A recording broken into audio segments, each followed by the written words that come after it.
राधे राधे भक्त प्रेमियों। जगत में सुंदर हैं दो नाम, चाहे कृष्ण कहो चाहे राम। जी हाँ मित्रों, आज चारों तरफ श्री रामचंद्र जी की जय जयकार है। आज आपके लिए मैं सत्य घटना प्रभु श्री राम जी की लेकर आई हूँ। अगर कथा आपको पसंद आए तो लाइक और शेयर और कमेंट ज़रूर करें। सन 1880, गांव तुलसी, जिला जांजगीर, छत्तीसगढ़ की यह सत्य घटना है। बनारस की एक रामलीला मंडली लीला खेलने तुलसी गांव आई हुई थी। उस लीला मंडली में 20-22 कलाकार थे। वे लोग खुद ही खाना बनाते और रिहर्सल करते थे।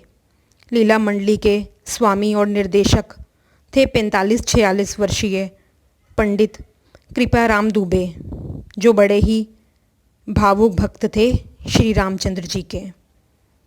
मंडली में ही एक 35-36 वर्षीय फौजदार शर्मा नाम का एक आदमी था। वह ही सारी रामलीला में प्रयुक्त हुई सामग्रियों का प्रबंध करता था। एक दिन दोपहर के भोजन के बाद रामलीला के कलाकारों का रिहर्सल चल रहा था। लीला मंडली के स्वामी निर्देशक कृपाराम दुबे ने फौजदार को सलाह दी और निर्देश दिया कि राम जिस शिव धनुष को तोड़ते हैं वह धनुष पहले की लीलाओं की अपेक्षा नरम होना चाहिए, ताकि राम की भूमिका कर रहे 17 वर्षीय किशोर उसे आसानी से तोड़ सकें। शायद कृपाराम ने पूर्व की लीलाओं में यह महसूस किया होगा कि राम जी को जो धनुष भंग करने के लिए दिया जाता है वह बड़ी कठिनाई से और देर से टूटता है।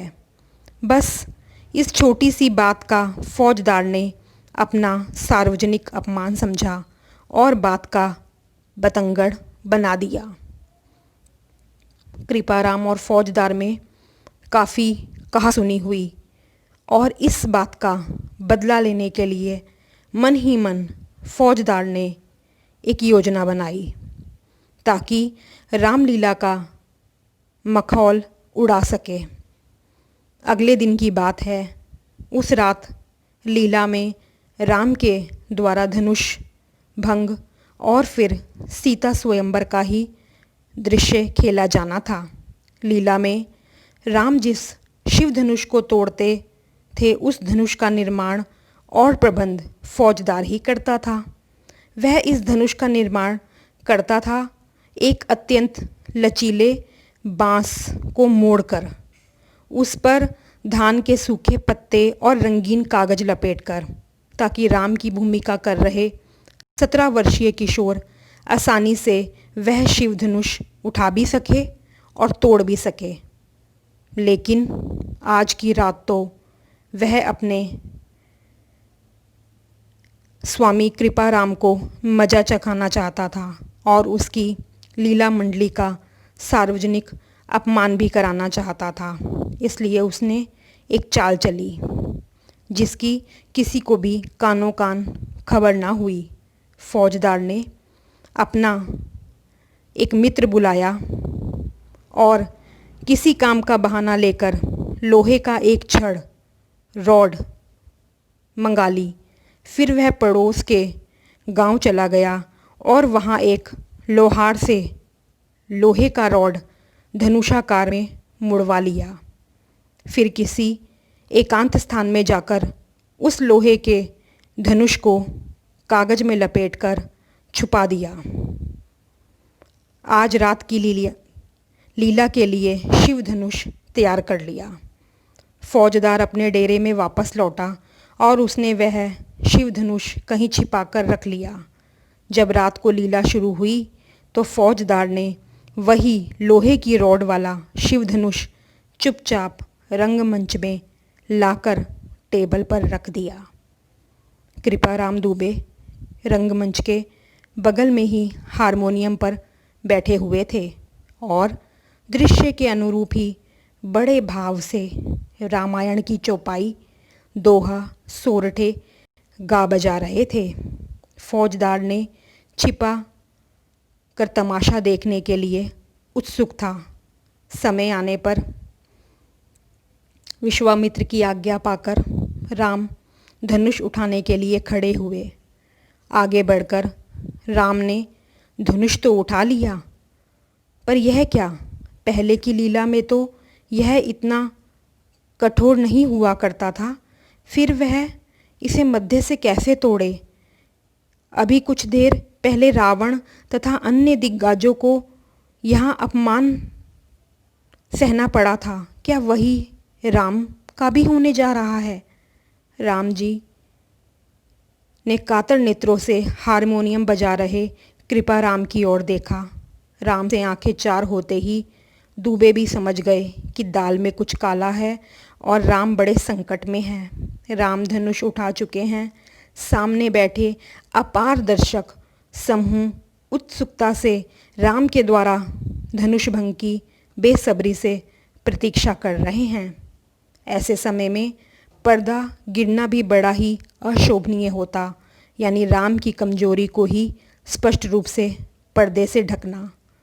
पंडित कृपा राम दुबे सच्चे हृदय से भगवान राम से प्रार्थना की कि हे प्रभु, आज लाज रख लो।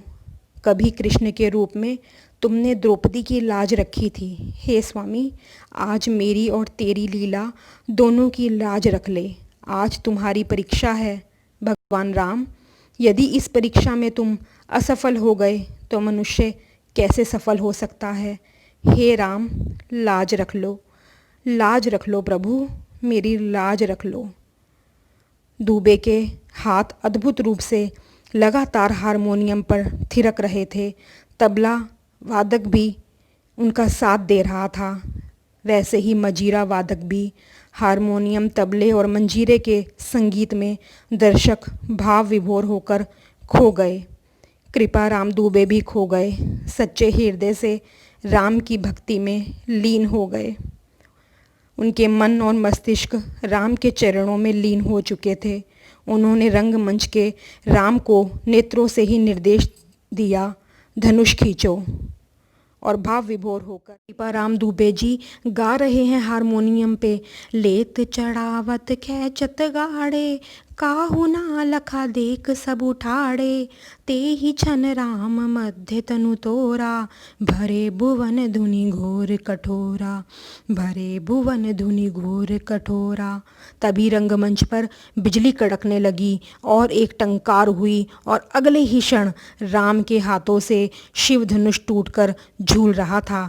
दर्शकों के मध्य चारों ओर करतल ध्वनि गूंज रही थी। तालियों की गड़गड़ाहट से लीला स्थल गूंज रहा था। लोग मंत्रमुग्ध से अपने अपने स्थानों पे खड़े होकर भगवान श्री राम की जय जयकार करने लगे, मानो आज जैसे शिव धनुष ही राम जी ने भंग किया हो। कृपा राम जी का नाम आज सार्थक हो गया। आज राम जी ने सचमुच उन पर कृपा कर दी। सारी सच्चाई जानकर कृपा राम जी बहुत ही फूट फूट कर रोने लगे और अपने प्रभु की कृपा और महिमा का बखान करने लगे। कहते हैं कि उस रात के बाद कभी भी उस फौजदार को किसी ने कहीं भी नहीं देखा। बोलो प्रभु श्री रामचंद्र जी की जय। वो कैसे अपने भक्तों की रखवाली करते हैं और उनके दुखों को हरते हैं। बोलो प्रभु श्री राम की जय। राधे राधे, राधे राधे। आपका दिन मंगलमय हो। कथा अगर पसंद आए तो लाइक और शेयर ज़रूर करें और मेरा चैनल सब्सक्राइब करें। राधे राधे। कृपा राम दुबे जी गा रहे